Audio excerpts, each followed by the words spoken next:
মাঝ সমুদ্রে হঠাৎ করে ঘিরে ধরে ডাকাতরা, চারপাশে আতঙ্ক, জীবনের অনিশ্চয়তা।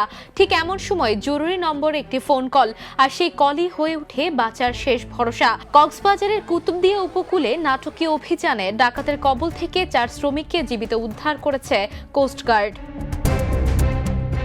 কোস্টগার্ড সূত্র জানায়, গত সোমবার সকালে শ্রমিকরা কুতুবদিয়া লাইট হাউস সংলগ্ন এলাকা থেকে প্রায় 4 নটিক্যাল মাইল দূরে একটি জাহাজে কাজের উদ্দেশ্যে যান। কাজ শেষে পরদিন বিকেলে তারা একটি ছোট নৌযানে করে চট্টগ্রামের পথে রওনা দেন।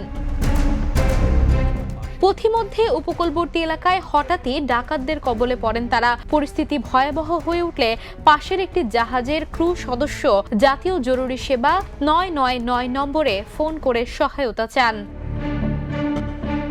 খবর পেয়ে কোস্টগার্ড দ্রুত ঘটনাস্থলে পৌঁছে অভিযান শুরু করে। আইন শৃঙ্খলা বাহিনীর উপস্থিতি টের পেয়ে ডাকাতরা পালিয়ে যায়, তবে কাউকে আটক করা সম্ভব হয়নি। পরে ডাকাতদের নিয়ন্ত্রণে থাকা নৌযান থেকে 4 শ্রমিককে নিরাপদে উদ্ধার করা হয়। উদ্ধারকৃতদের তাৎক্ষণিকভাবে খাদ্য ও প্রাথমিক চিকিৎসা সহায়তা দেওয়া হয়। কোস্টগার্ডের গণমাধ্যম কর্মকর্তা সাব্বির আলম সুজন জানান, উদ্ধারকৃত শ্রমিকরা একটি বাণিজ্যিক প্রতিষ্ঠানের অধীনে কর্মরত।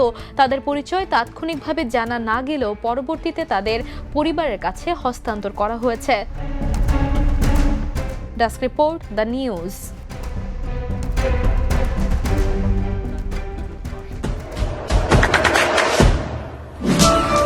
দেশে দেশে সবার সাথে, দ্য নিউজ।